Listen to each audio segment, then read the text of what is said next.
Coucou tout le monde, ravi de vous retrouver. Merci à tous ceux qui nous suivent de près, merci à tous ceux qui nous suivent. Donc aujourd'hui, c'est assez spécial, je vous fais découvrir Francesco. Francesco, c'est un copywriter humain. Alors moi, je sais que je suis une entrepreneuse et c'est pour ça d'ailleurs que je voulais absolument parler à Francesco. Bonjour Francesco, bienvenue. Salut Samia, merci pour l'invitation. Ravi d'être Avec, là. avec grand plaisir. Moi, il me paraissait important en fait, parce que évidemment, vous savez, hein, je suis entrepreneuse aussi, donc voilà, j'accompagne les femmes à se reconstruire émotionnellement après un cancer du sein pour reprendre estime d'elles-mêmes, mais ça implique aussi un entrepreneuriat. Et évidemment, dans l'entreprise, dans le chemin de l'entreprise, on a besoin aussi d'être aidé par des professionnels, évidemment. Et moi, je trouvais que celui de copywriter était, j'avais envie d'aller creuser, donc j'ai fait appel à Francesco. Alors, pour la petite histoire, Francesco, je le dis, hein, on s'est découverts tous les deux à la Greatness Academy. Donc, c'est un lieu, pareil, c'est un lieu j'ai envie de dire, je ne sais pas, ça regroupe l'humain, le développement personnel, le business, les rencontres, la folie, vraiment. D'ailleurs, en ce moment, sur Paris, il va y avoir, je crois, début septembre, mi-septembre, il y a des groupes qui se forment. Donc, si vous voulez y aller, de toute façon, on mettra tous les renseignements en dessous de cette vidéo. Avant de continuer à parler beaucoup plus, je vais demander à Francisco de se présenter. Oui, donc Francisco Texera, je suis copywriter et puis j'aide les entrepreneurs, surtout les formateurs finalement, à mieux vendre leur formation. Et voilà, j'ai commencé à peu près il y a 1 an maintenant et ça marche assez bien pour l'instant, je suis assez content. Et voilà, comme tu disais, je suis copywriter humain, ce qui est peut-être un peu bizarre. Pourquoi le Mais ouais, copywriting humain? donne-nous ta définition déjà de copywriter. Oui, copywriter, effectivement, c'est important de préciser ce que c'est. Le Mhm. copywriting, c'est vendre à l'écrit, donc convaincre avec les mots. Donc voilà, c'est plutôt vers là que je me suis intéressé, parce que je me suis intéressé beaucoup en fait à la psychologie humaine, etc. Comment est-ce que les gens prennent leurs décisions. J'ai trouvé ça passionnant et puis finalement, euh, je me suis dit, est-ce qu'il n'y avait pas un moyen de gagner de l'argent avec ça? Et finalement, le copywriting, ça te permet me permet d'allier cette passion à de la psychologie humaine et de la vente, donc tout en aidant des gens à vivre de leur projet. Donc c'est plutôt cool. Donc, c'est pour ça le copywriter humain, parce que moi, je sais qu'en tout cas, j'ai fait des Voilà. recherches et je n'ai pas forcément trouvé de copywriter humain. Tu vois, de Oui. copywriter, yes, mais pas humain. Oui, j'ai inventé ce terme parce que C'est toi qui l'as inventé. exactement. Tu Super. sais, beaucoup d'entrepreneurs ou de copywriters aussi, ils inventent leur propre méthode, qu'ils la nomment. Donc, pour se différencier, c'est Bien sûr. un moyen très efficace de montrer quelle est ta différence, parce que finalement, des copywriters, il y en a pas mal, il y en a de plus en plus. Et puis, comment savoir est-ce que tu es un copywriter qui va correspondre à ton business? Donc, ce que j'ai fait, c'est que j'ai étudié mon marché pour voir qu'est-ce que faisaient mes concurrences, qu'est-ce que qu'est-ce que les clients de mes clients potentiels finalement appréciaient, qu'est-ce qu'ils n'aimaient pas dans le copywriting.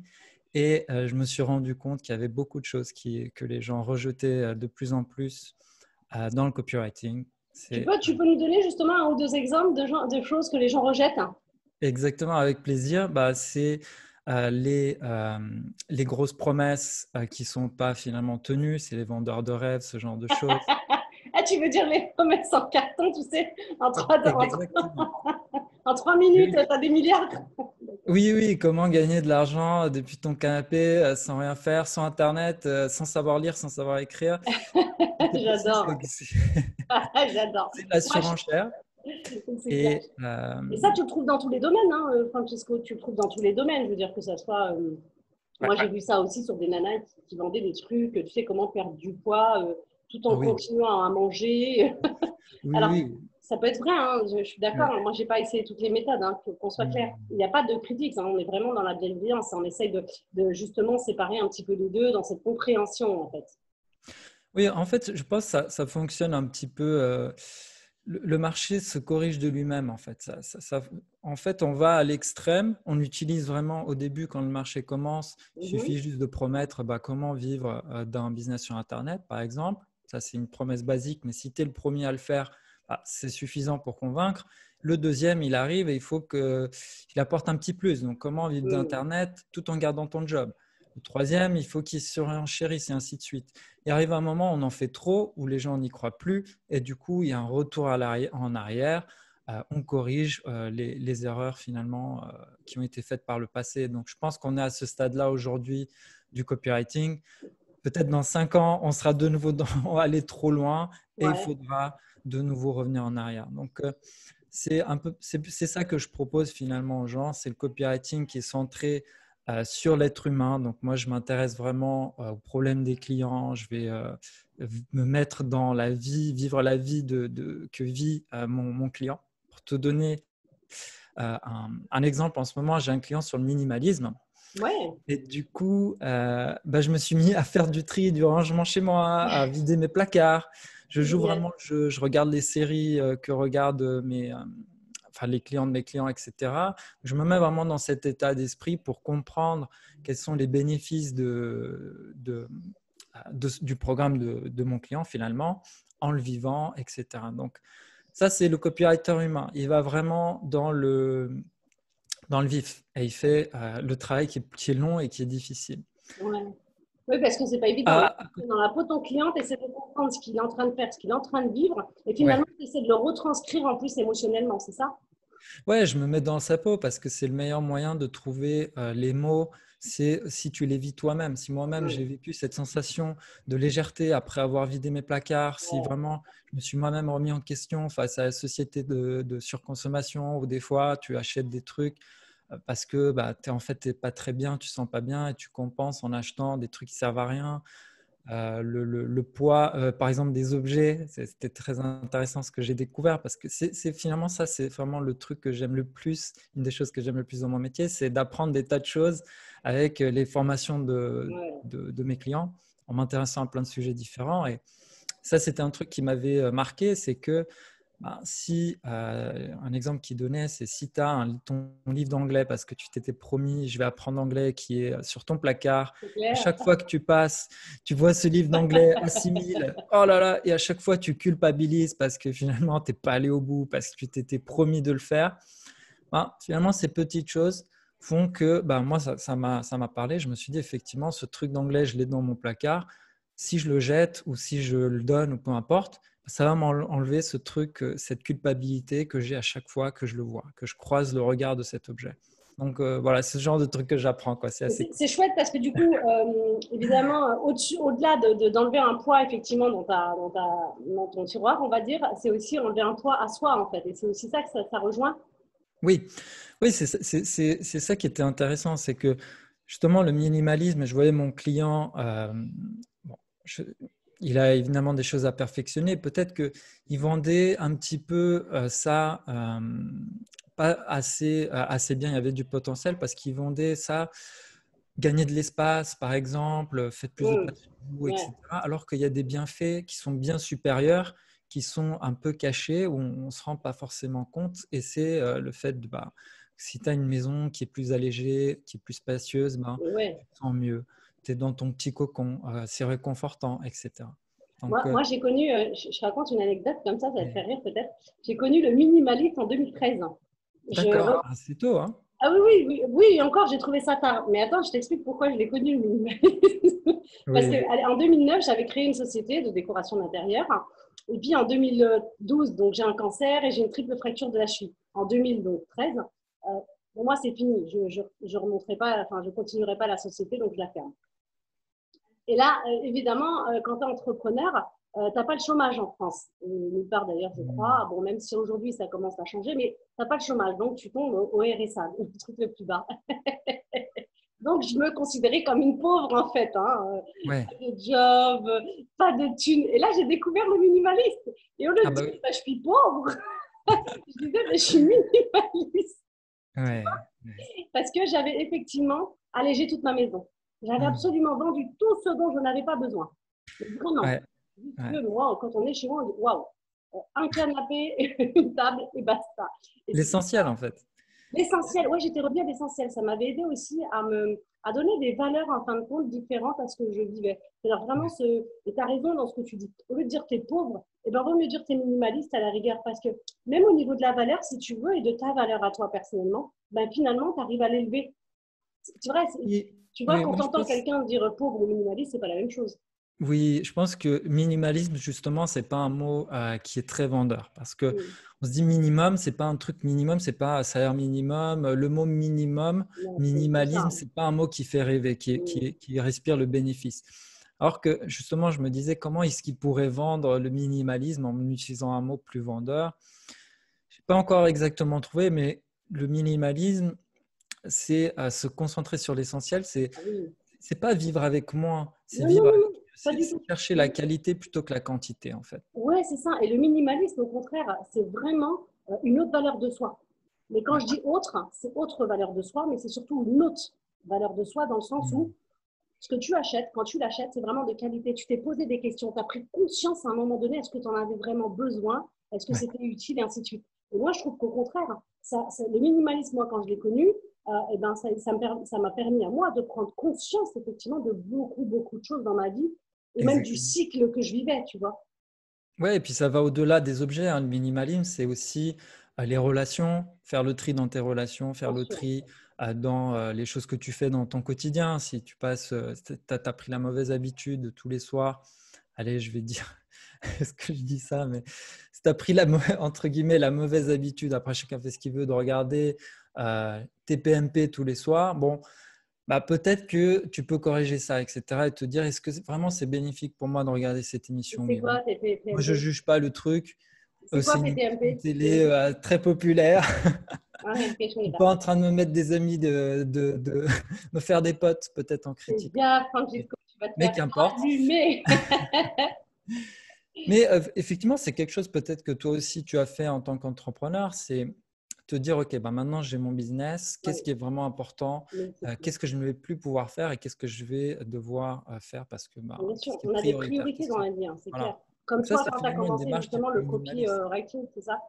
Hmm. Donc, en revenant sur le copywriting, en fait, du coup, tu te mets Oui, dans la peau de la personne, tu exact. comprends ce qu'elle dit, et même tu vas au-delà de ça, parce que finalement, euh, c'est vrai, souvent, je remarque, hein, mais ça, c'est vrai, c'est que les gens, quand ils font des trucs, ils font des trucs géniaux. Ouais. Prends toi, par exemple, tu fais des trucs géniaux, et puis tu es tout le temps en train de, oui, mais c'est tout. Ben non, c'est pas tout, tu vois, c'est de Hmm. la valeur à l'intérieur de ça, tu vois, c'est vraiment génial.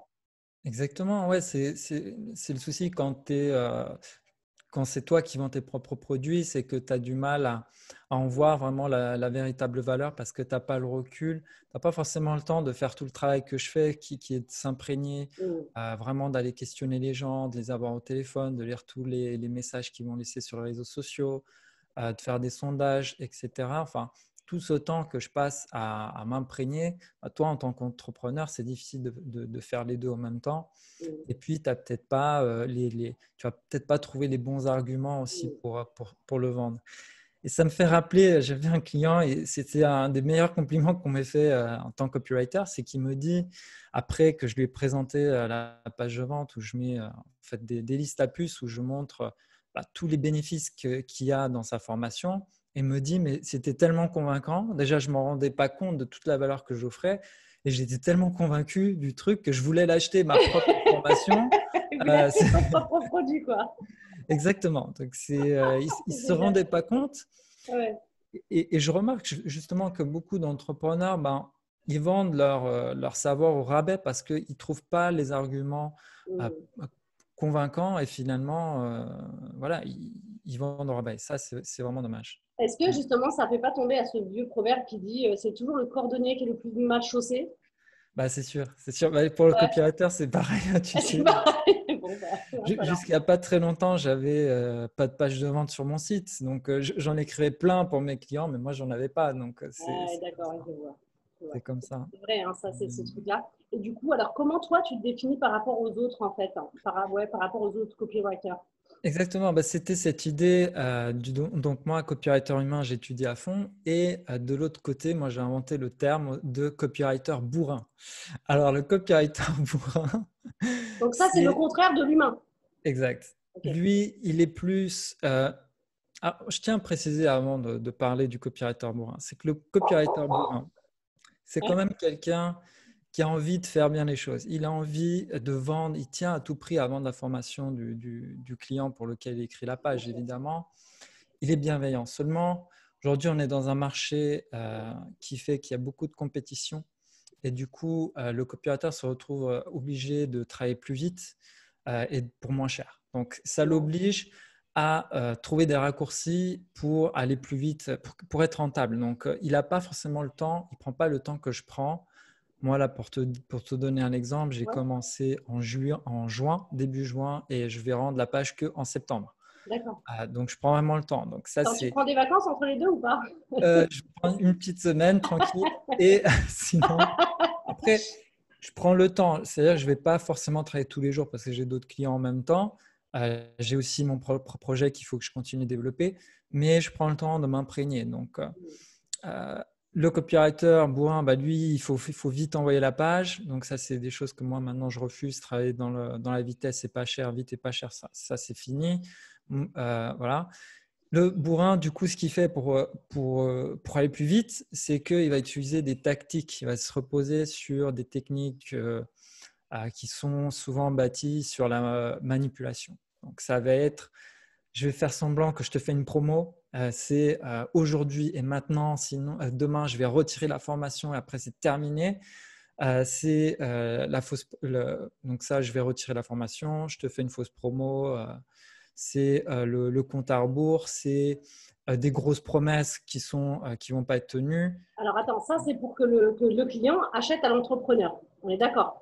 Mais par contre, après, quand le copywriter doit faire le travail pour la personne, comment il s'y prend en fait? Parce que si… Bah, c'est ça qu'il fait, c'est qu'il a des structures souvent prédéfinies, des pages type. Ok, moi ça c'est un discours que j'entends parfois. Alors attention, je ne dis pas que tous les copywriters font Oui, ça, bien hein. sûr. Certains, ils ont des structures du style, voilà, moi ça fait 2 ans que je suis copywriter, j'ai trouvé la structure qui fonctionne systématiquement. Alors, elle fonctionne c'est peut-être celle qui a le plus fonctionné, mais ça ne veut pas dire qu'elle fonctionne à chaque fois. Oui, Donc, ce avec qu'il tout le fait monde. pour gagner du temps, c'est qu'il reprend toujours la même structure, les mêmes arguments, les mêmes techniques. Voilà, je te promets beaucoup, je te fais une grosse promo et puis je te dis que tu n'as pas beaucoup de temps pour le faire, pour te décider, etc. Je suis pas du tout subtil. Ça me fait rappeler une remarque que justement j'avais trouvée sur les réseaux sociaux face à toutes ces critiques. C'était quelqu'un qui disait des fois je tombe sur des tunnels de vente de vendeurs aussi subtils que les vendeurs de chars. Tu vois l'idée, c'est vraiment bourrin, il faut acheter maintenant sinon ta vie est foutue, etc. Il y a aussi ce marketing, on va te faire culpabiliser si tu n'achètes pas, c'est que tu n'es pas un winner, tu n'es pas quelqu'un qui va réussir, etc. Donc, moi, j'essaye de creuser, de trouver vraiment les vrais arguments, d'être plus dans l'empathie, euh, d'être plus honnête, quoi, finalement, de dire, ben, écoute, tu as ce problème, moi je l'ai eu, j'ai trouvé une solution, la voici, voilà des preuves que ça fonctionne, voilà des preuves que je suis quelqu'un de confiance. Voilà, je te laisse décider si tu le Donc, souhaites. du coup, toi, tu travailles plutôt en partenariat avec la personne. C'est-à-dire que vraiment, d'abord, tu vas savoir et connaître un petit peu son monde. Ensuite, tu lui fais des propositions et évidemment, vous matchez ensemble avec les rectifications et tout, quoi. Tu ne vas pas Oui, lui promettre monts et merveilles, finalement, puisque toi-même, en réalité, tu n'as pas la solution. non, non, ça c'est ce que je dis toujours. Et Moi, en tant ouais, que copywriter, c'est une grave erreur de penser que tu sais. Et les gens sont toujours étonnés quand je leur dis, mais moi, je ne sais pas du tout comment vendre ton truc. On me dit, est-ce que tu vois plutôt une page longue, une page courte? Est-ce que on devrait la vendre sur cet angle-là ou celui-ci? Moi, je dis, mais moi, j'en sais rien en fait. Mon travail à moi de copywriter, c'est 80%, c'est d'enquêter. ok. En fait, si tu veux être copywriter, souvent on te dit bah, il faut aimer l'écriture, etc. Moi, je dirais, si tu veux être copywriter, il faut aimer le travail d'enquête, de journaliste. Tu vois, moi, je prends mon petit calepin de journaliste, ma petite cape, mon chapeau et ma loupe, et puis je vais enquêter, je prends des notes. Ah bon, à vous, vous avez ce problème? Ah d'accord. Qu'est-ce qui se passe? C'est quoi les conséquences de ce problème? Ah ben c'est ça, d'accord. Du coup, qu'est-ce que vous aimeriez comme solution? C'est quoi le rêve pour vous si c'était résolu? Non, non, non, je prends des notes. Et ensuite, je me sers des notes de ce que les gens disent et je le mets sur la page. Et en gros, mon travail, c'est d'assembler à peu près ce que les gens disent, tout en ayant une idée bien précise, parce que les gens partent beaucoup dans tous les sens. Moi, je prends vraiment le cœur, les choses qui reviennent le plus souvent, Sinon, ta page, elle part dans tous les sens. Ouais, c'est clair. C'est plus ça. C'est plus ça mon job. D'accord, donc toi, tu n'es pas le copywriter, en fait, chrono en montre, montre en main. Je te livre un truc, t'inquiète, dans 15 jours, c'est perfect. Ah Ok, oui, oui. Non, c'est pas ça. ok. C'est pas ça. Donc, c'est ça, Alors, finalement, pour toi, le copywriter humain. pour moi, oui. Après, il faut savoir, moi, je suis dans un domaine qui est donc les infopreneurs qui vendent des formations souvent à plus de 1 000 euros. Donc, il y a besoin de plus de temps. Il faut vraiment s'imprégner, etc. Aussi, si je connais le domaine, ça peut aller un peu plus vite. Si je ne connais pas du tout le domaine, dans ce cas-ci, le minimalisme, je ne m'y connaissais pas. Ça prend plus de temps. Après, si tu es copywriter pour pub Facebook, par exemple, les textes sur les pubs Facebook, elles sont aussi copyrightées. Les textes pour l'e-commerce, quand tu vas sur Amazon, tu as la description du produit. Là, tu peux aller nettement plus vite. Donc, faut bien voir, Oui, noter donc cette tout dépend en différence. fait de ta particularité, tout dépend du client que tu as, tout dépend de toutes ces choses-là en fait, de ta recherche. Exact. D'accord, ok. Est-ce que tu as envie de partager quelque chose à nos téléspectateurs, j'ai envie de dire, à nos spectateurs, spectatrices, par rapport au copywriter, par rapport à l'entrepreneuriat, par rapport à ces choses-là? Oui, Là, bah, tu nous en as fait, livré une pépite parce que tu nous as dit effectivement, faites attention aux vendeurs de sommeil, là, de chars. ouais, ça est plus Voilà. subtil. Ouais. Bah, moi, ce que je dirais avant tout, c'est que pour moi, le copywriting, c'est un peu la cerise sur le gâteau. C'est un peu quand ta machine, elle fonctionne, ton business, il fonctionne, tu vas le perfectionner, tu vas l'améliorer. Mais je vois maintenant beaucoup de gens qui s'intéressent au copywriting, qui sont notamment dans ma liste email, etc. Mais leur business ne fonctionne pas encore. Donc, Ouais. parfois, j'ai des clients au téléphone et c'est un peu un manque à gagner pour moi, mais je préfère leur dire cash, écoute, en réalité, ton vrai problème, ce n'est pas le copywriting. Je pourrais te vendre la presta et je serais très content, je me ferais de l'argent.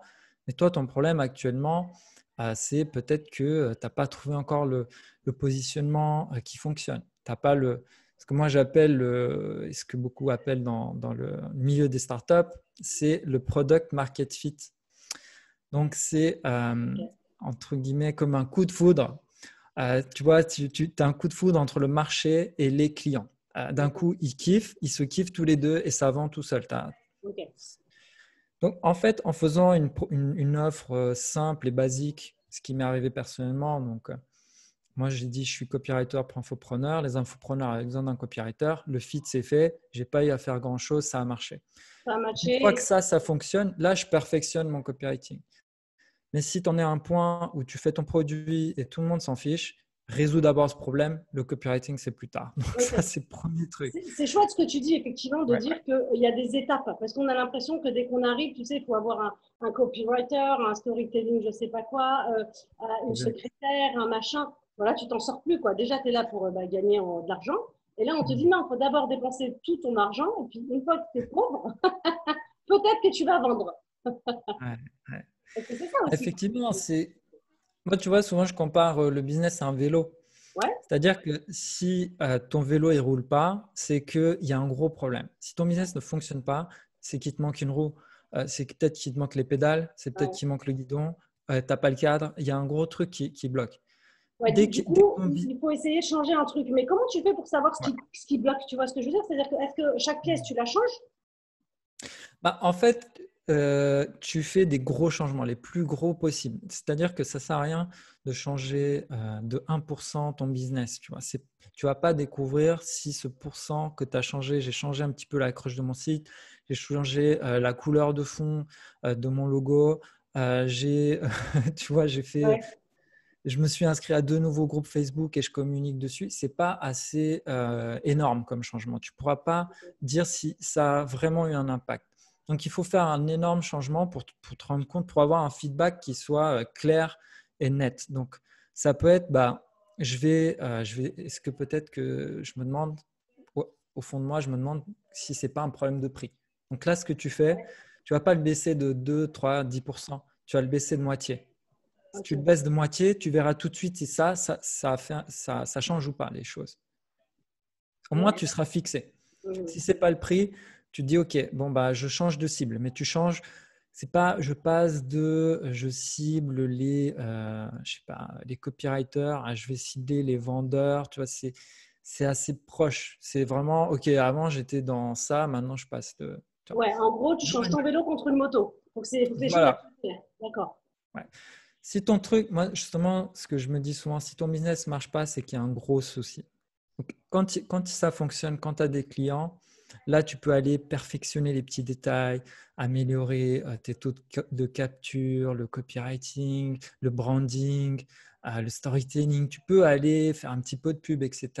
Tu fais de la pub quand ça fonctionne déjà. Bah là, c'est pour faire venir le plus de gens possible. Mais si tu fais de la pub avec ton truc, ça marche déjà pas quand tu le mets face à tes pseudo client, bah, c'est qu'il y a un Donc problème là, dans ton là offre. tu es en train de dire, en fait, finalement, creusez d'abord vos fondations, ayez d'abord une offre qui vous convienne, je vais vous dire, ayez sur le marché peut-être le prix qui convient, ayez tout ça, et ensuite, là, commencez effectivement à le vendre, puis à le propulser.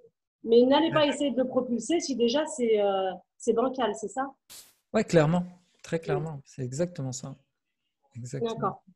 Est-ce que tu peux nous délivrer encore quelques pépites, Francisco? Oui, pour ceux qui travaillent leur copywriting et pour qui c'est quand même important, moi je conseille deux livres qui sont les 6 principes de Cialdini. Je ne sais plus exactement le titre exact. De toute façon, on va mettre les liens dans la bio. Voilà, les 6 principes de la persuasion de Robert Cialdini. Et ces principes, c'est la réciprocité, la sympathie, l'autorité, la rareté, la preuve sociale, l'engagement et la cohérence. Donc ça, c'est les fondamentaux de la persuasion. Alors attends, juste 2 petites secondes, parce que tu nous Ouais. as dit ça super vite. Est-ce qu'il y en a un de ces 6 principes qui, Voilà. toi, t'a vraiment impacté? Moi, je vais bâti, par exemple, mon site internet que j'ai fait récemment, je l'ai bâti beaucoup sur la preuve sociale. La preuve Ok, sociale, c'est donc quelqu'un qui recommande tes services. Donc, je te donne un exemple. Si tu es à Rome, tu es en vacances, c'est la première fois que tu es là, tu cherches un resto, etc. Et tu as deux restos qui se font face. Il y en a un, les gens font la queue pour entrer, et l'autre, il n'y a personne. ok. Là, lequel tu choisis le plus logiquement, c'est d'aller dans celui où il y a déjà du monde. Donc, Ouais. c'est une preuve. La preuve, le fait qu'il y ait des gens, c'est une preuve que potentiellement, c'est un meilleur resto que l'autre. Attends, t'es Donc, sûr? Parce que peut-être que des fois, c'est des moutons, et du coup, ils font tous la queue parce qu'ils se disent la même chose, alors que l'autre, le pauvre, il est super bon et il galère. justement, ça arrive. Il y avait une anecdote là-dessus. C'est justement par rapport à la preuve sociale qui est expliquée dans le livre. C'est quelqu'un qui est à New York et qui commence à regarder en haut des buildings. Sous-entendu, ce qui fait penser aux gens, attends, il se passe quelque chose là-haut. Est-ce qu'il y a un mec qui va sauter? Qu'est-ce qui se passe? Donc, d'un coup, il y a une personne qui commence à regarder. Au bout de 10 minutes, il y en a 50 qui regardent aussi Ouais, et qui se disent tous, mais qu'est-ce qui se passe mais là-haut? ouais. Alors qu'il ne se passe rien. Mais J'adore. donc, c'est hyper puissant à la preuve sociale. Et du coup, ce que j'ai fait sur mon site, c'est que j'ai pris les citations. En fait, mes clients m'ont fait des témoignages et j'ai pris des citations les plus impactantes pour moi et je les ai mis partout sur toutes les pages de mon site. Donc, comme ça, en fait, ce sont mes clients qui me recommandent finalement. Donc, ça, c'est très puissant parce que c'est des clients qui ont de l'autorité. Et puis, s'ils me recommandent, logiquement, c'est que je ne dois pas être trop mauvais. Ouais, donc regarde, mais tu vois, alors c'est le parfait exemple, tu vois, c'est exactement ça. Mais oui, t'es bon, dis-le, dis-le que t'es bon. Francesco. Mais le plus fort, justement, là, avec cette technique, c'est que c'est pas moi qui le dis. Parce que Oui, c'est ça. En fait, ils sont si, ambassadeurs en fait, de ta marque quelque part. J'ai envie de dire, bah, ils exactement, te recommandent et ils disent non, non, non, attends, moi j'en connais un, j'ai travaillé avec lui, c'est vraiment, voilà. c'est Lui est beaucoup plus fou, bah, puissant. ouais, d'accord, ok. Parce que On c'est cherche très les amis facile pour moi de dire que je suis bon. Tout le monde peut le faire. bien sûr. Mais quand c'est quelqu'un d'autre qui est extérieur à mon entreprise et qui le dit ma place et qui parle pour moi, c'est fantastique. Gagner, ouais, c'est clair, c'est super important. Mais c'est comme Ouais, partout. Je veux dire, aujourd'hui, tu vois chez Google, quand tu vas prendre un restaurant, tu dis quoi? Tu tapes les avis, tu regardes les recommandations et ainsi de suite. exactement. Donc aujourd'hui, on est vraiment dans cette phase où effectivement, il vaut mieux être recommandé par X ou Y. Ouais. Mm. Exact. Est-ce que tu nous délivres ton deuxième livre? Parce que ça, Le c'est. deuxième livre, c'est Comment se faire des... Ah, ça a bugué, Francesco. C'est Ça a un bugué, truc ça a dans... bugué. Ah, oui, donc je disais, le deuxième livre, c'est Comment se faire des amis de Dale Carnegie. Ah Et oui, Ok, Tu le d'accord. connais? Oui, oui, oui, bon, je ne sais jamais son nom, mais Comment se faire des amis. Attends, ça, c'est un livre, mais c'est juste horrible quand tu l'achètes. Hein. Tu as vu la traduction de crotte? Comment se faire des amis, sérieux? Oui, bah, le titre est souvent critiqué. Ah ouais, le titre, il est horrible, il est mal fait. Le titre. Ouais, ouais. Et, mais moi, c'est pas forcément, justement, c'est pas forcément un livre pour se faire des amis, Oui, non, mais quoique pas si du ça tout. fonctionne également. Non, pas Mais du c'est tout. un livre vraiment, moi je dirais business parce que, et persuasion beaucoup, Ouais. parce que c'est finalement les fondamentaux, comment convaincre les gens, Mm. comment créer une bonne relation avec les personnes. Et Parce au-delà que de ça, c'est c'est-à-dire un que c'est business. effectivement comment créer une bonne relation avec les personnes dans la bienveillance. Parce qu'il Ouais, est vraiment dans la bienveillance, c'est-à-dire que voilà, moi je donne un exemple comme ça, mais au lieu de dire à quelqu'un, bon écoute, t'as tort, hein, t'es chiant, lui dire, bah oui, écoute, si c'est important pour toi et si vraiment c'est ce que tu penses, bah c'est ok. Du ouais. coup, ça permet justement d'avoir une relation qui soit équitable sans pour autant dire, bah moi j'ai raison, toi t'as tort finalement. Exactement. Il y a une phrase qui m'avait marqué dans le livre qui Ouais. est la pire façon de convaincre quelqu'un, c'est de lui dire ce qu'il doit faire. Ouais. Donc, en fait, l'idée ici, ça c'est ce que beaucoup d'ailleurs, enfin certains, disons, entrepreneurs font, c'est qu'ils t'expliquent la vie, voilà, c'est comme ça que tu dois faire, c'est comme ça que tu dois vivre. Et en fait, l'idée ici, c'est plutôt d'amener la personne à avoir le même raisonnement que Ouais. toi, que l'idée, qu'il ait l'impression que l'idée vient de lui. Donc, tu pars justement, on en parlait un petit peu avant de commencer, par du storytelling, en racontant une histoire. Parfois, en racontant ma propre histoire, je peux te faire amener à voir les mêmes conclusions que moi. Donc, Mm. finalement, j'ai obtenu exactement ce que je voulais. Tu fais ce que je veux, mais je le fais subtilement. C'est justement l'opposé copywriting humain. Copywriting bourrin, c'est voilà comment tu dois faire. Mais finalement, c'est une question de manipulation et d'émotion. Après, alors, manipulation, il ne faut pas Oui, l'entendre sous le mot de manipulation, je te manipule, je te fais faire des trucs bizarres ou je ne sais pas quoi. Non, non, c'est oui. vraiment, au contraire, amener vraiment peut-être à une ouverture d'esprit, j'ai envie de dire, ce côté-là, tu sais, de la manipulation. Bah, moi, c'est plus la persuasion. Je préfère utiliser le mot persuasion. Et Ouais, puis, moi, je choisis aussi, bien sûr, les projets sur lesquels je travaille et les produits que j'accepte de vendre et pas vendre. C'est-à-dire que je suis c'est très, très, très sélectif parce que de toute façon, ce qui se passe, c'est si je bosse sur un projet qui ne me plaît pas, bah, je ne vais pas être motivé. ouais, En fait, un cercle vicieux va commencer. Et moi, j'essaye au maximum d'être dans un cercle vertueux. Donc, j'ai envie, là, personne ne me pousse pour bosser parce que quand tu es tout seul chez toi, tu vois, c'est facile de rien faire. Donc là, moi, naturellement, ça m'intéresse, le minimalisme, etc. De ouais. moi-même, j'ai envie de regarder les séries, j'ai envie d'aller voir les commentaires, de voir l'information, etc. Donc, finalement, oui, je persuade les gens parfois à leur insu, mais c'est pour leur bien. Parce que je sais que le produit que je vends derrière, il va être positif pour eux. Je sais que ces gens ont un problème et que mon client, il a une solution et j'ai envie de les aider à faire le fit, comme Oui, je c'est disais, ça, en avoir le fait, coup de finalement. foudre. Tu sais qu'il y a une demande et tu sais que lui, il répond à la demande. Finalement, c'est comme un couple, en fait. Hein. Elle est là, il est célibataire. L'autre, il est là, il galère. Bah, allez-y, quoi. Ça peut matcher. Exactement. Ouais, je me vois des fois comme un entremetteur en Mais fait. Mon ouais, c'est truc, ça, en c'est fait. Très j'étudie le romantique. produit, j'étudie les gens et je leur dis, mais mesdames et messieurs, ce que vous voulez, c'est là. C'est là. Donc, ce que je mets sur la page, je leur explique que ce qu'ils veulent, il est dans le produit de mes clients. Donc, allez-y. Allez-y, les yeux fermés. Finalement, tu es un copywriter, ça veut dire que finalement, bah, tu prônes l'amour, en fait, entre le client et entre le Ouais. besoin du client. Hein, c'est ça? Ouais, effectivement. Et c'est intéressant que tu parles d'amour parce que Ouais, récemment, j'avais un appel avec mon client, enfin mon coach. Et il me disait, écoute, Francisco, il y a déjà beaucoup de copywriters pour les infopreneurs, ouais. etc. Est-ce que tu ferais pas mieux de travailler pour des SaaS, par exemple, ou des entreprises, etc. Là, il y a moins de monde, etc. Je me suis dit, oui, d'accord, mais moi, tu vois, je suis fier d'aider des entrepreneurs à aider des vraies personnes. Tu vois, je suis fier de me dire, OK, il y a des gens qui ont des problèmes, effectivement, qui sont des accumulateurs chez eux, où ils ne se sentent pas bien chez eux.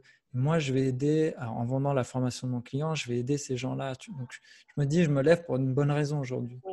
Et si j'aidais à vendre un logiciel, là, en ce moment, par exemple, on utilise Zoom.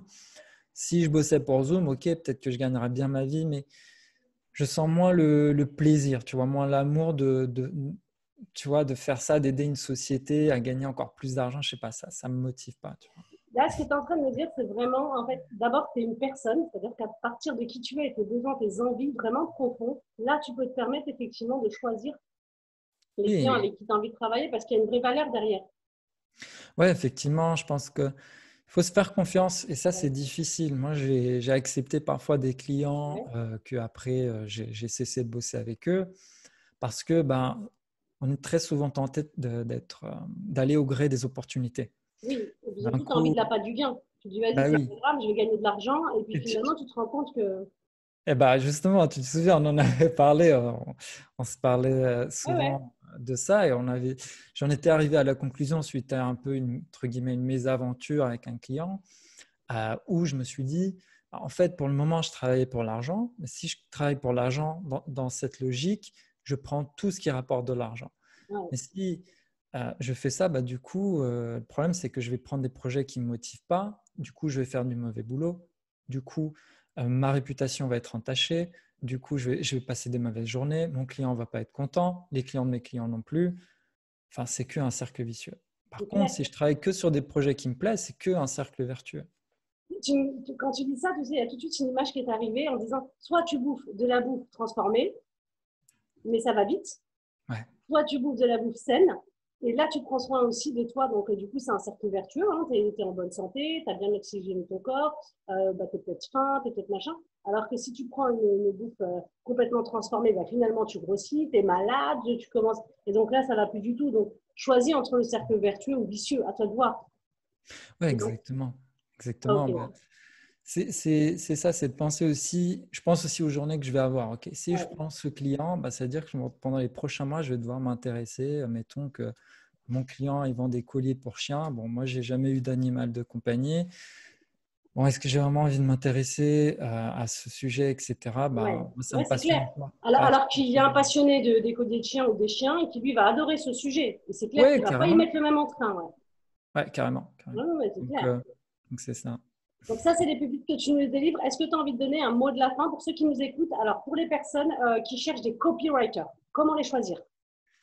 Eh bien, c'est justement de penser à ta vision long terme. Justement, j'écrivais, c'est intéressant que tu en parles maintenant parce que Ouais, j'écrivais un email là-dessus. Juste hier, c'était ben, quels sont les critères pour choisir un copywriter? Si ton objectif, c'est de faire beaucoup d'argent rapidement et puis de disparaître aussi rapidement que tu as fait de l'argent, à ce moment-là, tu peux aller chercher un copywriter bourrin, tu fais un gros, tu gagneras un max de blé peut-être rapidement. Mais si tu cherches à prospérer sur le long terme, à avoir des résultats exponentiels, etc., eh ben, peut-être qu'il faut aller chercher un copywriter qui soit plus humain, qui utilise des techniques qui sont plus saines, qui sont plus basées sur l'honnêteté, la transparence et ce genre de valeurs. Donc, en fait, c'est une ok. question d'objectif. Si tu Ouais, veux c'est clair. construire une boîte prospère sur le long terme, il faut que tes mécanismes, ta façon de vendre, elle soit respectueuse des gens, en fait, tout simplement. Et de toi, Et de tes toi, bien sûr. valeurs et tout, quoi. Justement, Ah c'est oui, ça qui est important. Et, ah euh, oui. et alors, alors ça, c'est pour les clients, donc quand ils vont chercher les copywriters. Et je suppose que même pour les copywriters, entre copywriters, est-ce qu'on se cherche? Qu'est-ce que tu entends par on se cherche? Et bien, des fois, peut-être que toi, tu aurais peut-être besoin de quelqu'un, puisque des fois, c'est vrai, on n'a pas, comme on disait tout à l'heure, hein, on n'a pas du tout le même regard quand quelqu'un nous regarde. Euh, Tu vois, et du coup, il peut mieux vendre notre propre produit que nous-mêmes. Oui, oui, effectivement. Alors, ça, c'est intéressant. Moi, mon coach, il est lui-même copywriter et il m'a beaucoup Voilà. aidé à me vendre, à trouver finalement Oui. cette philosophie que je prône, etc. C'est lui qui m'a aidé à la clarifier. Mm. Il m'a demandé, bah, voilà, c'est quoi ta différence? Pourquoi on devrait te prendre toi? Donc, ça m'a fait poser des questions. Donc, je pense que c'est vraiment important d'avoir un regard extérieur, quelqu'un. Ça peut être pas forcément un coach que vous payez, mais ça peut être juste un ami entrepreneur. Aussi, je fais partie aussi d'un mastermind de copywriter. On échange sur le métier, etc. Donc ça, c'est très bien de faire des… Si vous pouvez faire un deal avec un autre copywriter ou vous donner du feedback, le feedback, c'est vraiment la chose la plus importante pour apprendre. Mais le meilleur feedback, c'est quand même celui de vos propres clients. C'est demander, Ouais. écoutez, voilà, j'ai fait une page de vente, ça, j'ai remarqué, typiquement, ça c'est une question que je pose pour tous les clients qui n'achètent pas au final, après la, la semaine où la formation a été vendue, par exemple, bah, c'est pourquoi vous n'avez pas acheté. Ouais, Donc, c'est le tout à fait, ouais. feedback, il va être super important pour perfectionner la deuxième version, puis la troisième et la quatrième. Et c'est comme ça, au fur et à mesure, que tu arrives à une page qui vend, en fait. C'est avec plein de tests. Merci, Francesco. Est-ce que tu as envie de rajouter quelque chose avant qu'on termine? Eh ben, je ne sais pas. Est-ce que à chaque fois, à la fin, est-ce qu'on envoie les gens quelque part? Oui, évidemment, on va parler de là où Voilà. on te trouve, on va parler on va mettre tous Ok. les liens en bas, ça c'est évident. Mais là, juste, est-ce que toi, tu as envie de dire quelque chose de plus personnel voilà. Peut-être à un copywriter qui commence, peut-être à un client qui cherche un copywriter, tu vois, peut-être, voilà, comme tu veux. Ben, qu'est-ce que je pourrais dire à quelqu'un qui commence à s'intéresser au copywriting, c'est vraiment de s'intéresser finalement aux fondamentaux de la psychologie humaine, aux bases. Qu'est-ce qui est vraiment convaincant? Et c'est pas forcément les petites stratégies, les petits hacks et les petites astuces. Ça, c'est encore une fois, c'est cette idée du vélo. Si tu veux apprendre le copywriting, il faut savoir c'est quoi les roues dans le copywriting, c'est quoi le guidon, etc. C'est pas les petits autocollants, les petits trucs qui font la phrase qui va doubler vos ventes. Essayez de comprendre plutôt les fondamentaux. Qu'est-ce qui persuade vraiment les gens? On a vu la preuve sociale. Voilà, ça c'est un truc fondamental. Et il y a plein de choses fondamentales comme ça. Donc Ok. apprenez plutôt les fondamentaux plutôt que les tactiques et ce genre de choses. D'accord, donc voyez plus à long terme qu'à court terme finalement. Comprenez Ouais. ouais, le roulement. Et pour une personne qui cherche un copywriter, Une personne qui cherche, renseignez-vous bien sur sa façon d'écrire, sur le ton, sur quelle est sa méthode, quel est le type de client qu'il prend, quelle est sa vision aussi également du business, etc. Est-ce qu'elle est alignée avec la vôtre? Parce que je vois parfois certains entrepreneurs, ouais. ils ont vraiment une vision, où ils sont dans l'empathie, etc., dans leur communication, et le copywriter arrive. Lui, il pense chiffres parce qu'il a parfois, il négocie avec l'entrepreneur un pourcentage des ventes. Donc, son seul objectif, c'est de faire des ventes, coûte que coûte. Peu importe après si ta réputation elle est bousillée, peu importe si tu racontes n'importe quoi et que les gens n'auront pas du tout ce qu'ils voudront et qu'ils seront déçus. Donc, voir vraiment quelles sont les valeurs du copywriter, voir si elles sont alignées avec toi. Ça, Ouais. je pense, Finalement, tu es en train de nous dire, pose-toi d'abord des questions, peu importe dans quel état tu es, pose-toi d'abord ouais. des questions pour savoir réellement comment tu as envie d'avancer, fondamentalement, et avec qui tu as envie d'avancer finalement. C'est Ouais, ça? exactement. Exactement. Eh ben, écoute, merci beaucoup, Francisco. C'était vraiment Je un t'en prie. plaisir de pouvoir discuter de ça, parce que moi, j'adore évidemment tous les sujets qui sont comme ça et qui sont aussi intéressants à prendre et tout. Je trouve ça juste génial. Donc, merci d'avoir partagé ça avec nous. Écoute, merci à toi de m'avoir reçu, c'était super cool. Bah, avec grand plaisir pour toutes celles et ceux qui veulent justement trouver Francesco. Alors, du coup, on te trouve où, je suppose? Oui, alors, vous pouvez me retrouver plutôt sur mon site internet qui Ouais. s'appelle systemmarketing.fr. Et puis là-dessus, si vous le souhaitez en apprendre plus sur le marketing, vous pouvez vous inscrire à ma newsletter quotidienne où j'envoie un petit conseil beaucoup sur la philosophie du marketing, sur ces questions un peu existentielles que je me pose parfois. Et puis, ça vous aidera certainement à vendre plus sur vos pages et vos textes de vente. Ok, merci. Donc, on mettra de toute façon les liens en bas pour retrouver Francesco. Donc, ça, vraiment, on le met, c'est hyper important. Eh ben, je vous remercie en tout cas. Et puis, je vous dis à une très prochaine fois avec un nouvel invité. À bientôt, Yes. Francesco. À bientôt, Samia. À Salut. bientôt, tout le Salut à monde. tous. Ciao. Ciao, ciao.